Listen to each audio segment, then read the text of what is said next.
Okay. Hi, everybody. This is Shelley Wood. I am a clinical dietitian. I will be talking to you tonight about some healthy eating ideas for spinal cord injury. This is different than the last one I did, so if you were thinking that you would be listening to the same thing, you're not. I'm doing a lot of research on new ideas for you, and so thank you for tuning in and visiting. I have my intern here, Stephanie. She is 3 weeks out from the end of her internship, and she'll be becoming a dietitian probably in about a month and a half. So we have a visitor. So anyways, I will, without further ado, move on. Real quick, brief background. I just want to make sure everyone knows I'm a real dietitian, not just a nutritionist. I got my bachelor's at San Jose State, bachelor's in nutrition, and graduated in November of 12. I was lucky enough to get an internship at Valley Med. I covered the whole hospital, as Stephanie is, and I did that April to August in 13. I took my exam September 6th of 13. I'll never forget. Nerve-wracking, and I was hired immediately, thankfully. Began working on my master's right at the same time in public health, so a little stressful, full-time all of a sudden with a master's. It's a distance program, and I should be done in May of this year. I'm really excited to finish that. Began working in the Rehab Trauma Center on the second floor at Valley Med in January of 14. I still cover that unit. I'm the main dietitian there, and found that it would be nice if I could follow my patients down into full rehab when they get more stabilized. So I also cover the spinal cord injury unit in one center. I have no plans to go anywhere else. I love the people I work with. I love everybody, the staff, everyone. And so I'm also just recently took on a position at the outpatient physical medicine and rehab clinic there at Valley Med. I do that every other week, see 2 or 3 patients each time, and then go back to my inpatient world. So it's nice because I often see the same people coming back.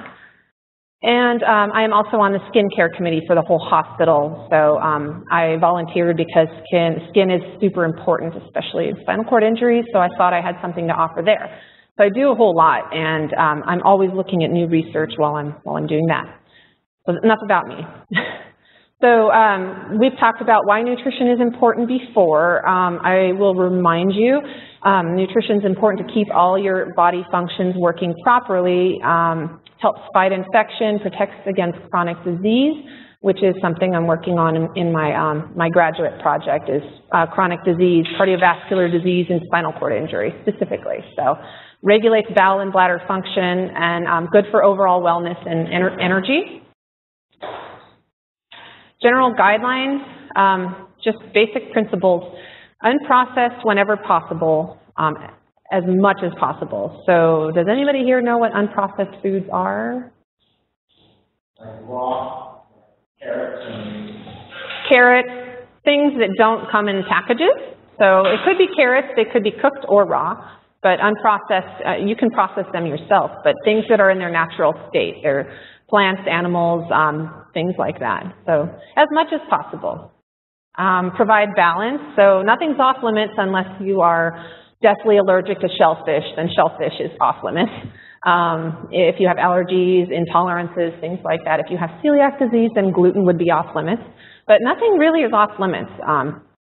Food is important. It's an important part of life, and it's important not to cut things out completely because it's not sustainable. You can't keep that up for a long time. So plan ahead. That's another guideline. I cannot stress this enough. You have to plan ahead if you want to take good care of yourself nutritionally. Be colorful. Think about different colors when you're out shopping.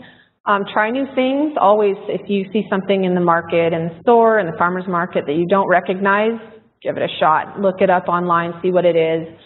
You can talk to anybody in the produce section. They can tell you what it is. You can ask them how you can cook it, what the best way to do it is, and they can give you, hopefully, some information on that. So ideas. So this night, the whole goal is to give you some ideas.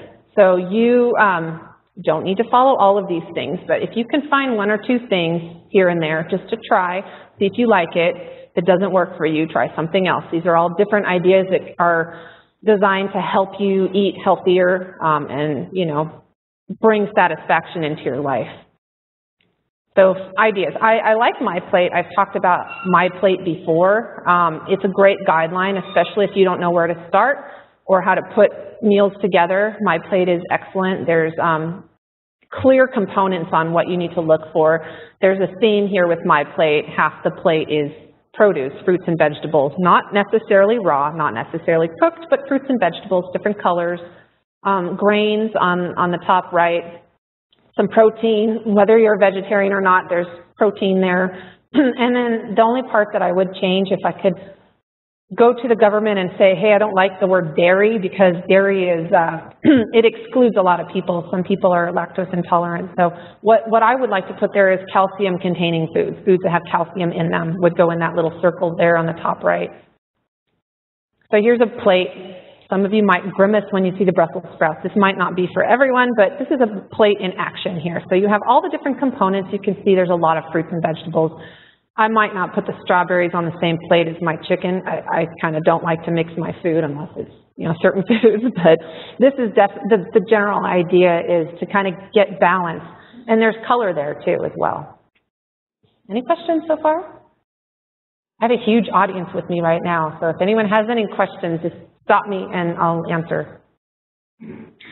Okay, so working on ideas on what to eat. So eating out, restaurants, fast food, things like that.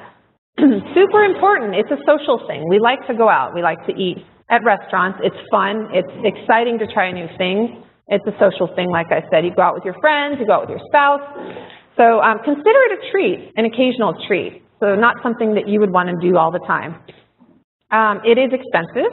It's oftentimes less healthy. A lot of the time, a lot of fat, a lot of sodium. Sodium is not a good thing to have too much of. A lot of calories.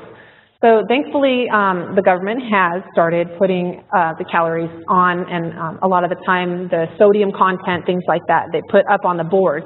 So you can see on the menus, on the board, what kind of calories you're looking at if you want to watch that kind of thing. If you don't, it could be your worst nightmare because you're in there, you just want a burger and you see it's 1,800 calories or some crazy thing like that, and you just didn't want to know. So eat the burger if that's what you're there for. But it's there for you if you want it, the information. So one thing I can say for eating out is to consider taking half of it home with you, boxing it up, taking it home for leftovers. A lot of the portion sizes in restaurants are way too big. Our portion sizes have gone up enormously over the last 50, 60 years, and they continue to grow. People want more bang for their buck. So sure, get more bang for your buck. Split your entree in half and take it home and have 2 meals instead of 1. So that's my advice on eating out. Do it less frequently, do it as a treat, and eat half of it. Shopping ideas, shop from a list. Lists are your friend. Don't shop when you're hungry. So if you have a list of things that you want to buy at the grocery store, bring the list along with you. Kind of try to stick to it if you can. You can save yourself some money that way. It's all too easy to have your list and just be grabbing things every which way, and then you end up spending more than you can afford. Stay on the perimeter of the store. So this is a tip for shopping that I find to be really helpful, and I don't know, have any of you heard about this? Staying on the perimeter? Yeah. So here is the outside. Here we go. I'll tell you. Take a look at this map. Okay, so the perimeter of the store. How many people have noticed that all of the junk is like sodas and chips and Hostess Twinkies and all of those things that are highly processed in boxes and packages? Have you noticed they're kind of on the inside mostly? Yeah? Think about your favorite store. So now think about the outside, the perimeter of the store. So pretty much none of the fruits and vegetables are in packages. They might package like some zucchini because you're getting like a little deal here. They might package the strawberries because that would be awful if they just threw them in a big heap. But they're more or less, they're in their own little package there in the produce section. In the deli, it's behind the counter. Usually it's laid out on there, you know, and it's something that they've made there. A lot of the times it's processed, but like deli stuff. And then meat, it's packaged, yes, but it's usually just meat, Don't ask me about antibiotics right now. We can do that next time. But you've got your meats and stuff and your fish. Those are pretty much in their own package. And then dairy and eggs, frozen fruits and veggies. You will notice some things creeping out. Like in the frozen section, you might see like the pizzas and things like that. Those are the processed ones. But frozen fruits and veggies, and then fresh bread. And then on the inside, you're going to get all that other stuff. On the inside, though, you will find the rice and the beans and the grains, and you'll find pastas, whole wheat pastas, things like that on the inside. But for the most part, spend the majority of your time on the outside. Does that make sense? It's kind of an easy tip. Okay, so this is a lot of information. I've been told not to read my slides, but I didn't memorize all 10 tips. But you want tips on things you can do to improve your health? Michael Pollan has some tips. He's one of my favorite authors. He's a little bit extreme, but if you're looking to clean up your diet and kind of pay attention to the environment as well, he's kind of an activist in that way. But there's some good tips here for everybody. So think about your great-grandmother. I just looked at the slide. Think about your great-grandmother. If you're looking at, okay, so Stephanie, name me an ingredient you would find on a package. Something crazy. Yeah. Like a preservative. Okay, yeah, dimethyl triethylate or something like that. Okay, could your great-grandma buy that on a shelf in the store? If she couldn't, then maybe it might not be something you want to eat that often. I'm not saying don't eat that, like ever, but it's something you can think about. If your great-grandma couldn't pronounce or recognize that food, and you couldn't buy it like as a single ingredient, it's probably not totally that good for you to eat a lot of that. And then the second one is the same, pretty much the same thing. So if you can't pronounce it, if you can't just say it, if it doesn't roll right off your tongue, probably not that good for you. I don't think we eat any of our food. I can't pronounce that stuff.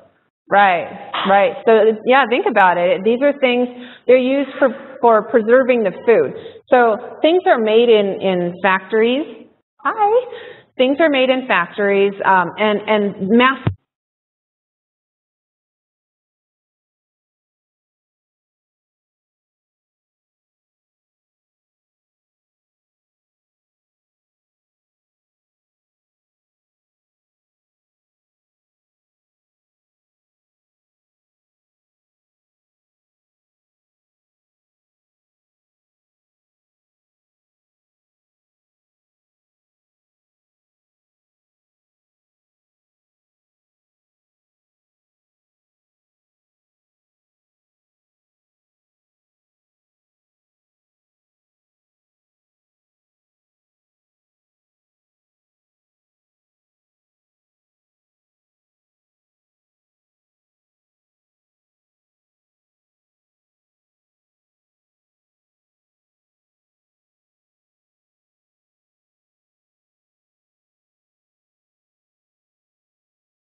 Green? Uh-oh. Thing like that, try to go to a farmer's market, because farmer's markets have fresh produce. It can't travel that far without going bad, so it's going to be more locally produced. It's going to be on farms around you. You're supporting people around you. So try to visit the farmer's market, get some fresh air, get some vitamin D. They're fun. You can meet lots of good people at farmer's markets. And I know that we've got farmer's markets cropping up everywhere. Everyone's starting to go, so try that. Okay, so online shopping is another idea for improving your health. If it's too much to go to the store, some of these are a little expensive. I did some research on these, but you can buy a lot of things online and have them brought to you. So if it's too hard for you to go to the produce section and buy a lot of produce, then you can check out Safeway. Safeway delivers now. Amazon Prime now actually delivers, and that's pretty neat. If you have Prime, you may want to check that out. Amazon Fresh, Google Express is good. They don't do fresh, like perishable foods. They don't do like meats or veggies or anything like that. Peapod, Instacart, Farm Fresh to you. You could do a CSA box. So some farms around us, they do community-supported agriculture boxes, and you just you buy into it. It's like a little prescription, and then they will drop off boxes of whatever they have growing at the moment, and you're just going to have to use it up, figure out what to do with it. It's kind of fun. Local farmers and farms and farmers markets, co-ops. So there's a lot of different ideas of things to try. You're not limited to the grocery store closest to you. Okay, so that was ideas on what to eat. I had a bunch in there. I'm hoping that everybody can find one thing to try, see if it works for you. And if that does, then keep going. If it doesn't, try something else. There's a lot of ideas in there. Any questions so far? Do we get questions at the end? Yeah, well, people ask questions. I think you ask. Okay. People, there's one person in mind, so if you have a question. Huge crowd. Okay, cooking ideas. So this is, I just did a ton of research on this, so I'm hoping that you'll be able to find some ideas here. So I am a big fan of planning ahead for myself, for my family, for everybody. Plan ahead. You can actually plan your meals twice a week if you want to. Do two different sessions with you or your caretaker. You can do meal prep on Sunday and make stuff through Wednesday. You can do some meal prep on Wednesday and make stuff that goes all the way through Saturday. So that's an idea. If you don't want to spend much time in the kitchen, or you can't, that's just something to think about. So think of in terms of the MyPlate components. Remember the different components on MyPlate. There's protein, starch, fruits, veggies, and then that calcium product on the little corner there. You can barbecue, roast, bake, saute a bunch of chicken. Go to Costco, or you think in terms of buying in bulk a little bit. Cook it. If you have too much, you can freeze it, but try to make extra. Think about like what you might want for the next couple of days and make extra. Starchy foods, you can use a rice cooker, a crock pot. You can use, do microwaving. They actually have, they are packaged, but in the produce section, they have veggies that come in little bags that you can just throw in your microwave now. They're amazing. You can do that, and then vegetables, steam, barbecue, roast, microwave, boil. There's some really good salad mixes out now. Some of the dressings are a little higher in fat, but they're if you limit yourself, like just don't use the whole thing, you know, those are delicious. Crock pots are super cool. You can throw everything in a crock pot and then come back and there's a whole meal. There's lots of recipes out there. Freeze meal size portions. So if you're feeling ambitious, you or your caretaker, both of you can throw together a whole bunch of meal size portions and freeze them. If you have the room, you can freeze. So that way you can just pull them out as you go, and it's really helpful. Snacks, nuts are great, fruits, cheeses, yogurt, cottage cheese, hard-boiled eggs, all of those things are excellent snacks. And then flavor, so play around different sauces. Trader Joe's has really good sauces. There's a bunch of different sauces you can try. Look at the sodium, make sure it's not too high, but sauces are fun. You could just have a variety of those and then just cook your protein, your veggies, and your starchy foods, and you can play around with different sauces to throw the zing in there. It's super easy. Okay, so cooking ahead. So this is an example of what it looks like. You can use Tupperware, plastic containers, you can use bags, whatever, but these are all things that you can put together and just, you know, freeze, save for a few days. I think it's very colorful. It hits on all of the different components of the My Plate. The bottom center one looks like soup or something like that, but okay. Recipes. So if cooking overwhelms you, look for simple ones with few ingredients just to get the hang of it. There's a lot of different websites. These are 4 of my favorite ones. They're super fun. You can just Google simple recipes and you'll get real easy recipes. I actually Googled bulk or batch cooking and came up with so many different ones. Pinterest, you can do that on Pinterest too. Does anybody know what Pinterest is? It's like a bulletin board. It's really cool. So you can go in there and do any kind of search and you'll get all kinds of neat things. You could get like stuck on Pinterest for hours. I found 3 sources, 3 different authors with spinal cord injuries. The one that I think is my favorite is Erin's Cookin'. Have any of you heard of her? Erin Poyle. She loves to cook, and so she's got all kinds of adaptive ideas on how to cook. And then Anne-Marie DeVries, she's another good one, the sitting chef. Corey Parsons has a ton of YouTube videos, like cooking videos that are kind of fun. So I found those.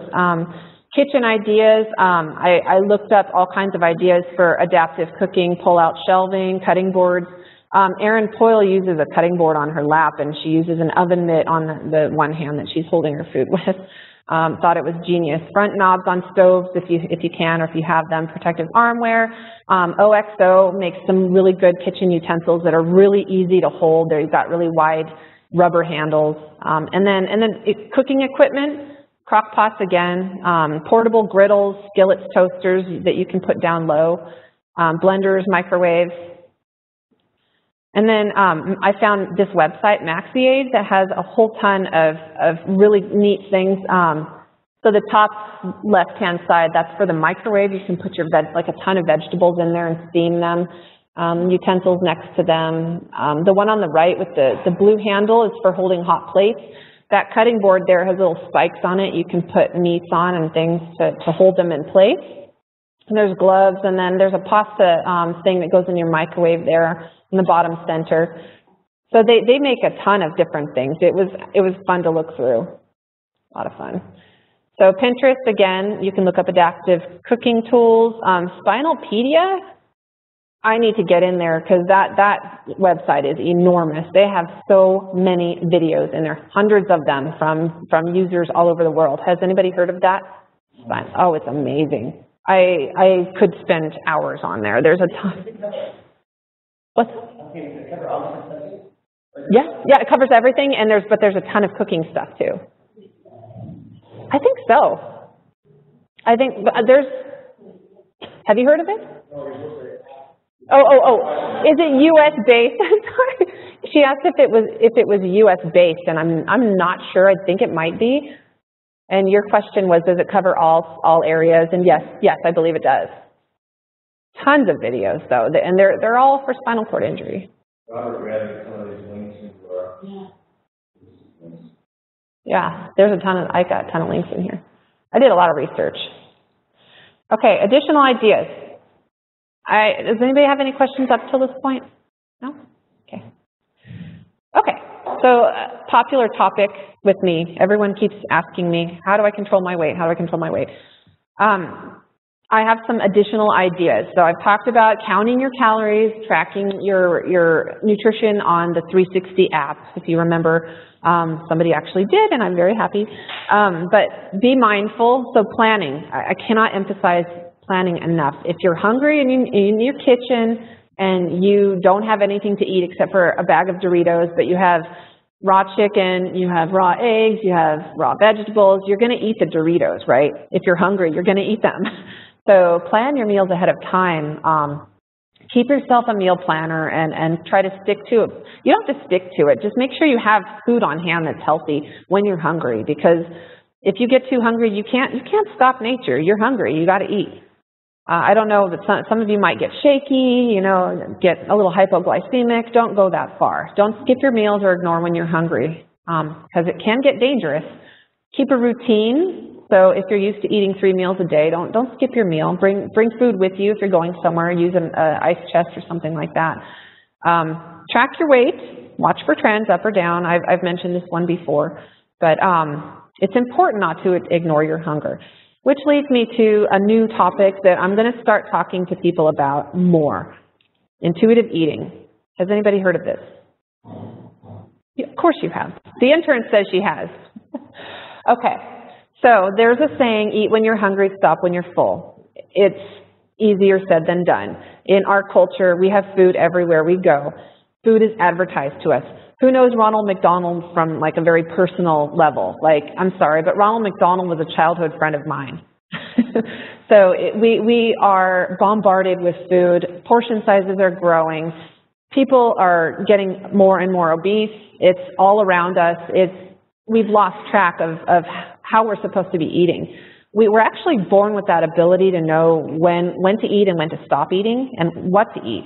We're born with it. If you watch a kid, this child will sit at the table, you can put food in front of them, they'll eat, and then they'll push it away, and they're done. They're going to go off and play.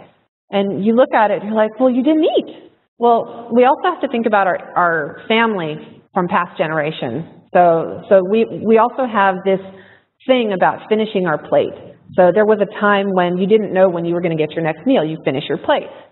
And so that is passed down generation to generation to generation. And so people are so used to cleaning their plate, it's just something that you do. And with portion sizes getting bigger, it's almost impossible to follow your bodily instinct and eat when you're hungry. So it's hugely psychological. So food is another thing. It's a comfort to people as well. That's why it's important not to cut anything out of your diet. Things that you enjoy, make room for them, but you can't cut them out because people need the satisfaction. So I am, another small slide, I am a big proponent of the hunger scale. I've been working with patients on the hunger scale and having them check into where they are. So when they think they're hungry, where are you on the scale? So the 0 would be ravenous. Like that's when you're going to go and bury yourself in a bag of Doritos, is when you're so hungry. So number 1 might be starving, you've got to eat soon, you might be shaking. 3 is hungry, you could eat, but you could wait a little while. 4 is hunger pangs, you can feel your stomach growling. And I will admit, when I was putting this together, I went and I looked for one of the physicians because I was like, with like a severe spinal cord injury, do you feel your stomach growl? I had to ask because we were not taught this in school. And he was like, whoa, like I really caught him off guard. And we were like, whoa. And then we remembered, you know what, we have receptors in our stomach, stretch receptors, and it's tied to your brain. So if you have a brain injury, there might be an issue with your hunger level. So you all should be feeling hunger when you're hungry. You should feel your stomach growl. That's the answer to that. It's embarrassing, but I had to ask. Learning every day. So hunger pain, slightly hungry, your stomach's growling, you're starting to think about food. Number 5 is you're satisfied. Number 5 is like the perfect spot. You're content, you're comfortable, you're not hungry, you're not full, you don't feel anything in your stomach. Number 6 is you're full. You can feel food in your stomach, but you're also pretty satisfied too. So you can feel it there. 7 is you're really, really full. You're starting to get full. Your stomach feels stretched and you're getting kind of tired. This might be where you're at, like after Thanksgiving. 8 is uncomfortable. You might feel this after Thanksgiving, actually. You might feel like you got to undo your like button or something. Your stomach feels stretched. You're ridiculous. You're wishing you hadn't. And then 9 is stuffed. Your clothes are really tight. You're getting extremely comfortable. 10 is like you're sick. You way overdid it. So think about these things. So the goal here with a hunger scale is every time you get hungry, think about where you're at on the scale and try to stay between like 4 and 6. And it takes practice. It's not easy. It takes practice. You might want to think about using a journal, like a voice journal or a written journal, and think about where you are on this hunger scale. And I'm telling you, as soon as you start doing this, it's going to really clue you in on where you're at, where your body's at. You're going to crave certain foods, too, when you start paying attention to how you're feeling, how foods make you feel. If you're starting to crave something salty, you might actually need the salt.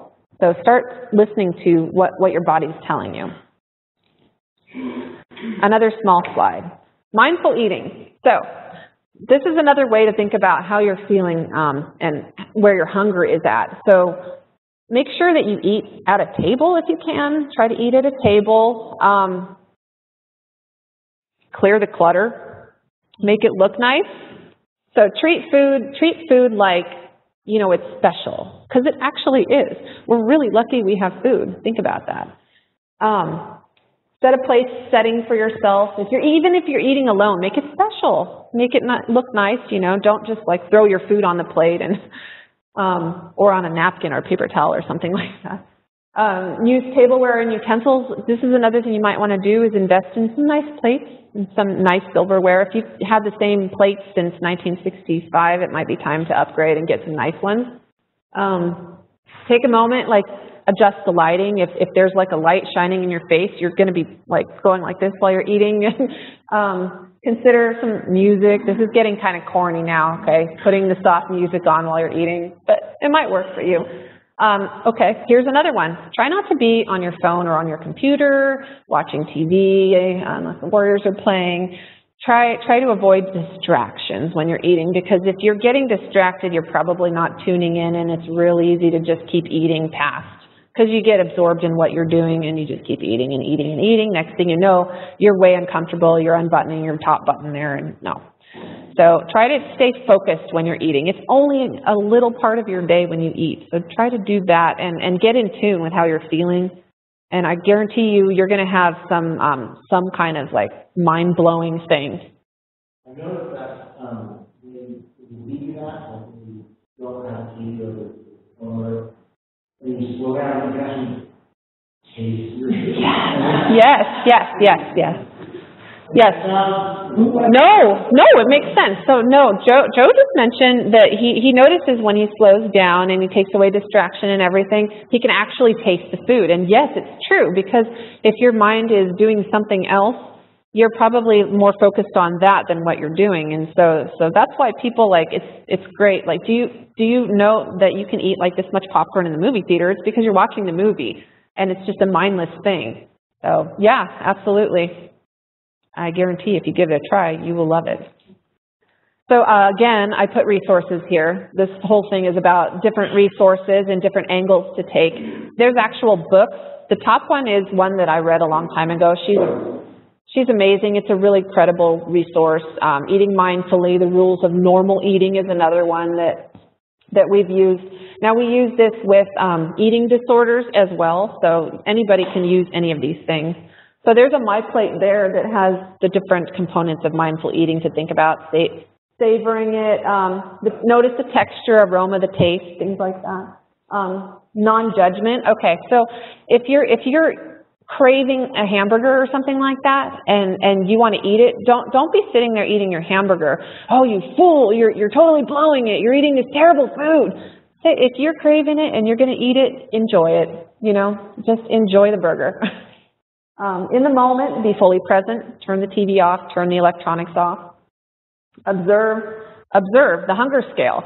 So check in on your hunger scale before you start eating. Check in the middle somewhere. Check in like after. You know, just it can get quick too. It gets quick. Once you get used to it, you're like, okay, number 5, number 6, number 2. Oh my gosh, number 2. Okay, where is my food? You know, just check in with yourself and be aware. Be aware of what you're doing while you're doing it. And I'll tell you something. People that start paying attention to just the act of eating, they lose weight that way. That's an option you can do. Physical activity. Almost all the patients in my unit are deficient in vitamin D. They've been inside for a long time, you know. So get your vitamin D, get outside, get some sun, enjoy what you're doing. You don't have to do certain things. Like, there's no wrong thing to do for physical activity. There's all kinds of sports, swimming, Wheelchair yoga, I'm learning more about this. This is something recreational therapists do. Just do something and make sure that you enjoy it, whatever it is. Just make sure you enjoy. If you just like to go and go around a lake a couple times at Cunningham Lake, say, or whatever, if you like it, do it. That bridge is back east, but I saw that picture and thought, oh my gosh. I think it might be in like, gorgeous. Yeah, see, would you enjoy going across that a couple times? There you go. Yeah, he wanted to know where the bridge is. I know it's back east, but I don't remember exactly where. I can look that up for you, though, if you want. So the point of this whole thing, and I think I'm okay on time, this is what I want to drive home. So I gave you as many resources as I could on this topic. So when you or your caregiver plan your meals, and you prepare them as much as you can on your own, you have full control over what you're eating and what kind of foods you need to eat on any, like just have a variety there. You know what's in your food. It's food, it's stuff that you put in your food. It's full control, 100%. So you can be consistent with your nutrition. You can eat healthy for most of the time, and then you can go out to eat and bring half of it back. It's a hobby. You can enjoy it. If you're terrified of cooking, if you don't cook, learn. If you have a caregiver, learn. Work together. Make it a hobby. Cooking is super fun. Julia Child, check her out. She's one of my heroes. I've been reading her books lately, and a lot of the foods I would never eat, but I love learning about how she went about it in France. But it's a hobby. And then it also gives you the ability to listen to what your body wants and what it needs. And you can get yourself to, a healthy nutritional status by doing that. It's a good way to help relearn how to listen to your body's cues, like you did at some point in your life if you struggle with weight. And then this guy, Thomas Edison, at one point in his life, he said, the doctor of the future will no longer treat the human frame with drugs, but rather will cure and prevent disease with nutrition. And it is so ironic now where we are with chronic disease and obesity. He was right. There are many quotes. I had a hard time choosing which one to put in here, but it's true. If you take good care of your body with nutrition, you can live longer and happier. There's a lot of disease out there, and nutrition has a hand in a ton of it. And then more resources here. So I mentioned quite a few of these. I've been kind of interested in the Christopher and Dana Reeve Foundation. I think I might want to try to do, pull a grant from them or something for research one day, apply. Once I'm done with my public health degree, I'm going to be trying to do some nutrition research in spinal cord injury. So they do offer grants. You have to be eligible for them, but I'm going to try. And then, of course, our leading Academy of Nutrition and Dietetics, which is a good resource. And myplate.org has a lot of information. So I think that's it. Yeah. Can you talk about mindful eating? Yes. Was anything on there that addressed eating slower? If you eat slower, are you going to get fuller? Yes. There is that thing about the 20 minutes. It takes about 20 minutes for your mind to register that you're there, to your comfort zone. So it takes a while. I know the question was anything about, repeat that one more time. Slower eating. Yeah, slower, getting fuller. Yeah. So you have to eat slower and really savor your food for your mind to know what you're doing. So yes. Where is it? I'm sure there was something in here on slowing down. Savor it. I can't read it. Yes, I believe so. That is one of those things that you should do is eat slow. And besides, you don't want to scarf your food anyways, especially if you made your food. Savor it. And then you know what, you can also be thinking what you want to do with that food next time. This one's kind of bland. I think next time I'm going to throw something else in there. That's a good question about eating slowly. Does the intuitive eating kind of resonate with you guys? Does it make sense? Yeah, sorry, but I know I'm full and a couple bites left on the plate. Yeah. Challenge yourself. It's hard. He said it's hard when there's a couple bites left on the plate. And that is a mindset. That's something that we've had kind of ingrained in our minds. When you watch the kids thing, the little kids that are simple, it's like you're not supposed to tell your kids to play. And so, like, as a result, it's difficult because if you observe yourself that much, like, well, just what Kevin said, well, let's go outside. Let's finish. Yeah. It's easier to plate is directly in the sink as opposed to swinging by the garbage can, stripping off the plate, and then going in. Because that food was good. Yes. Oh gosh, that enchilada was so good. Yeah. So Joe's mentioning the thing about children kind of resonated with him, but as a grown-up, you dish yourself up and you bring it over and it's so good, it's really hard to throw it away, I know. So you could try it like taking less than you think you need. Maybe ask yourself, how much am I going to dish myself right now? How much do I want right now? And then maybe do less and try that. Start small, and then check in with yourself. If you really are still hungry, if you still feel like there's like a pit in there in your stomach and maybe your stomach is growling, then maybe get a little more. But you'd be surprised. People need a lot less than they think they do to feel satisfied. You might find yourself eating a little more frequently this way if you're following your hunger patterns. And some people's hunger patterns are so broken from years of just shoveling food in whenever. I mean, who eats at 12 o'clock because it's lunchtime? Are we all guilty here? It's lunchtime at 12, right? No, you know what? If you're in a position to where you can just break that habit, try it, because I'm sorry, but all of my dietitian colleagues break for lunch at 12, and sometimes it's hard for me I'll just go and drink, or you know what you can do, if you really want to eat at 12 o'clock, plan it that way. Start getting savvy with your timing and maybe have your breakfast a little bit earlier or something like that so you're hungry at 12. Yeah.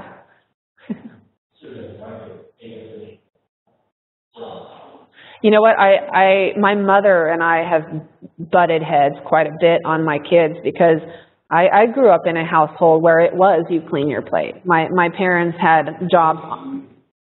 Yeah, and we had to sit there. I sat there at the kitchen table, I want to say almost all night one time. She wouldn't let me leave. And it was eggplant. I hate eggplant. It's okay now. I'm okay with it now if it's done correctly. It can be really slimy and gross, but it was eggplant, and I didn't want it, and I said no, and I turned up my nose. I wasn't hungry. I didn't want it. I sat there, and she made me stay there at the table. It sounds cruel now, actually, when I'm saying this out loud. I hope she's not listening. She's not listening. Anyway, so now my kids, they get full quick, They come in, they eat a little bit, and then they take off. And it used to be a real problem with me and my mom. We would fight. They need to finish their plate. They can't leave the table. I'm like, yes, they can. They're done. They finished. They're done. Or I'll just make them sit there. If you're done eating, push it away, and we'll just sit and chat. How was your day? Have a conversation. You don't need to eat.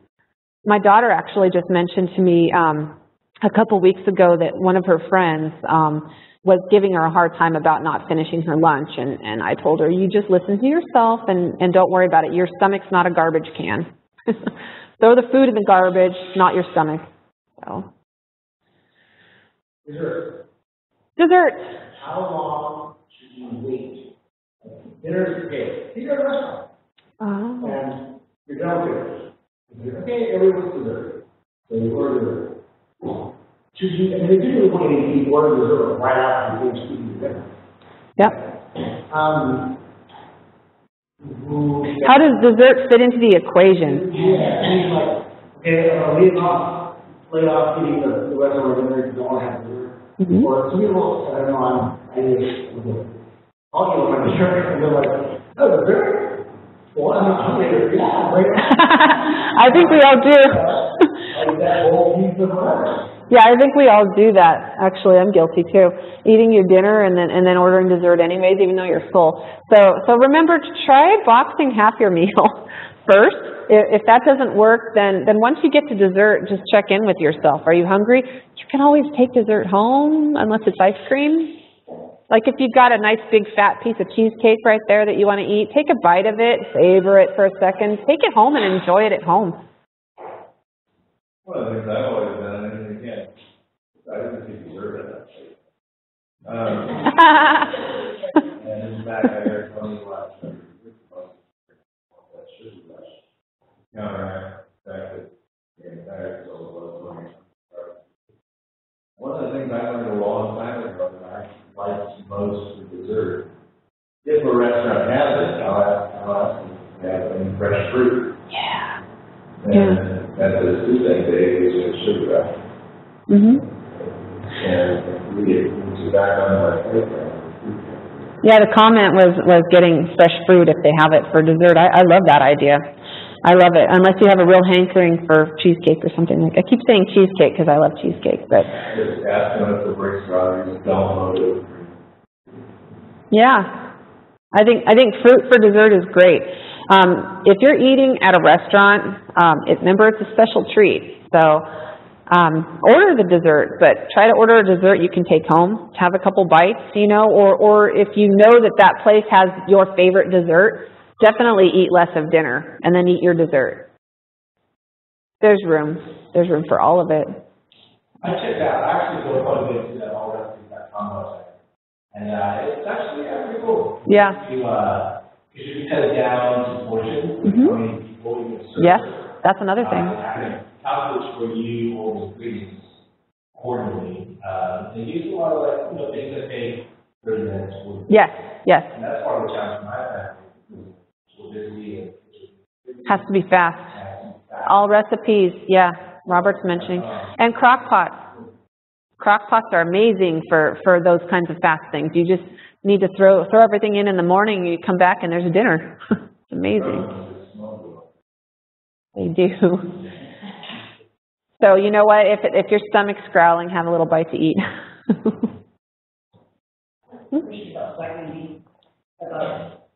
I looked it up not too long ago about how much it takes, to get a requirement of vitamin D. And there's so many variables, that goes with it. And I was just wondering what is kind of standard about it. So I thought so many different answers before. And I know it's how long, how your body is exposed, the color of the skin to begin with, sunscreen on. Clothes that you're wearing, yeah. It goes on and on. But, and then the time of the year, the angle of the sun, yes. All of those things affect. So, what is like kind of the basic, I know you get them every day. Yeah. But, I mean, when you get some vitamin D, it's not water soluble, right? So it will fat soluble. Stores for a while. Yeah. I recommend everybody should get their vitamin D checked because, like you said, we are far from the sun. We don't get enough vitamin D, and vitamin D helps us absorb our calcium. So first of all, I would just get checked at your next doctor's appointment. 15 minutes of sunlight. It varies for everybody. There's no minute per se that they were saying like 20 at one point. Make sure most of your skin's like your sleeves are off or whatever. But the sun actually is a little closer these days. Like we have that skin cancer risk if it runs in your family, that kind of thing. That's risky. It's good to get fresh air and sunlight, but there's no amount of time that you should be in the sun. So first of all, I would get your vitamin D checked because I'm finding everybody's deficient in vitamin D, and get it checked. Usually they have over-the-counter vitamin D if you're deficient, and so there's like D3 right now. We give 2,000 units of that a day, but only if you're deficient. So find out where you are first, and then you can get the over-the-counter supplement if you're really low. Yeah. And that's just a doctor test, really, doctor. Yeah, it's a blood test. Yeah. I think everyone should do it. Is that the actual sun on your skin, not just going up and breathing on and getting warm? Right, sun on your skin. Oh, he was asking if it would matter if your sleeves are on or not, but yeah, it's directly on your skin. Yeah, and yes, if you have darker skin, there's different absorption, and then Stephanie mentioned everyone's primed to wear sunscreen now. Hopefully everyone does, but now if you're wearing sunscreen, that cuts down on your absorption as well. That's a good point. There's no easy way around it. So the first thing would be the blood test, find out if you're deficient. If you spend a lot of time inside, you probably are. Yeah, you're probably deficient. There's some, but not enough. You need to make sure you have enough in your... So, last time you were here, I downloaded the 60 app. Yeah? I used it twice. Yeah. Realized, yeah, I was getting, you know, pretty much everything, but there was something that was never going to get, so it replaced it with multivitamin. Okay. I take a multivitamin every other day. Every other, okay. So you end up eating tons and tons of... What? You know, this is probably not necessary, but... You know what? A lot of the okay. So the comment was he takes a multivitamin every other day, and you eat a lot of produce and things like that. The vitamins have what the CDC recommends every day for the standard adults. Anything usually, except if it's the fat soluble kind, but like the other vitamins like C and things like that, you just pee the excess out. So. I would recommend taking it every day just to kind of fill in the gaps in case you're missing something here or there. Everyone has their favorite foods, and there's a chance you could be missing something. Vitamin D is special because if you're deficient, and you need to replete that and get it to the normal level, especially for your bones, you know, to make. Oh yeah. It's fat. It's one of the fat soluble ones. You can OD. I'm not sure what are the symptoms of OD. I think it's like Skin issues. Itchy skin. Takes a lot. Yeah. Yeah. I take a small vitamin D. Check your level. Have your doctor check you. I'm curious. I think I did. Was it normal?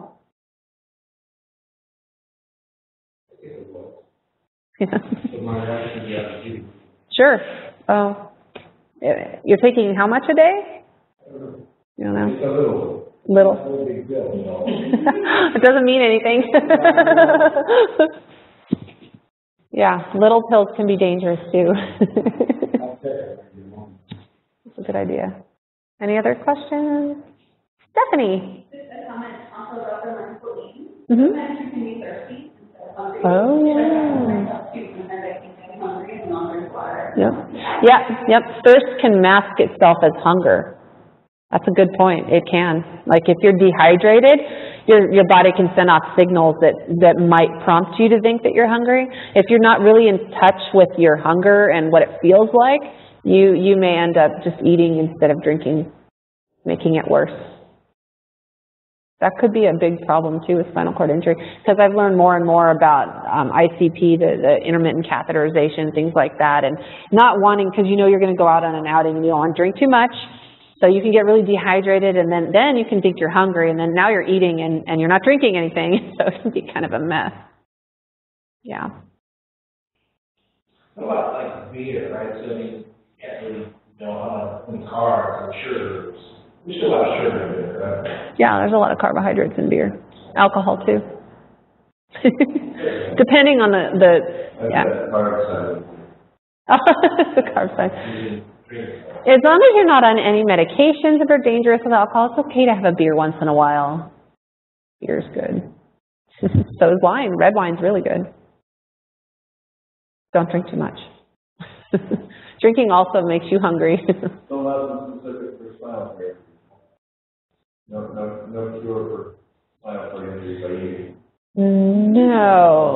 No cure for spinal cord injury by eating. No, there's no special food that you can eat that will. No, there's a lot of research going on right now, though. They're really looking into it. This is more of an empty question than an argument, but because we're sitting down, because I'm sitting down, that it's difficult for me to, like I feel, what's that, acid, reflux? Acid reflux. Acid reflux? And it's hard to, like, you just walk it off and just tell your body it's kind of hard. I see. Yeah. Is there any food that kind of lends itself to that, or? You call for crumbs right after, or what? Okay, so the question is, sitting down, acid reflux issues, things like that. First of all, one thing that can make it really bad is excess weight, so weight loss helps. Foods, different foods, I think dairy kind of bothers people, or Stephanie, do you have any? Caffeine. Caffeine. Caffeine chocolate, actually, is spicy food. Makes it Yeah. better or makes it worse? Worse. Yeah. Alcohol, Yeah. Oh. Yeah, I think the spicy food, the caffeine. Uh-huh. Yeah, but I find like the patients that I've talked to have said that like they've lost weight and it's actually helped them a lot. Because I feel like you put a little pressure there on your organs a little bit when you're sitting. Yeah. I think dairy can actually help sometimes. Yeah, neutralizing the acid. But yeah, those are the culprits mainly. You got an answer. Anybody have another question? People are thinking heavily right now. Okay, so what I would like is I would like feedback, strong feedback on this, if it was helpful for you. And then I asked Robert if I could come back in maybe 6 months, once I'm done with my master's, and do another one that's not the same. So I've already done like the basics, the nutrition basics, kind of deer in the headlights looks for everybody, and that was great and everything. And I've kind of revamped that presentation. I do kind of something similar, but a little better, I think, now for the inpatients. I went up to Sacramento and talked to them as well. But then now we've done some tips. I threw a bunch at you, ideas on making your diet better. But I'm open to other ideas. So I need information on what you would like to hear. I was thinking of doing a theme on all the different bad diets out there and like kind of debunking them, if that would be interesting to you. But I have lots of resources, and I love doing the research because it helps me grow too. So I'm open to anything. But I'm going to rotate this information over in the rehab center with my basic nutrition stuff, because I think some of this is pretty informative too. So let me know.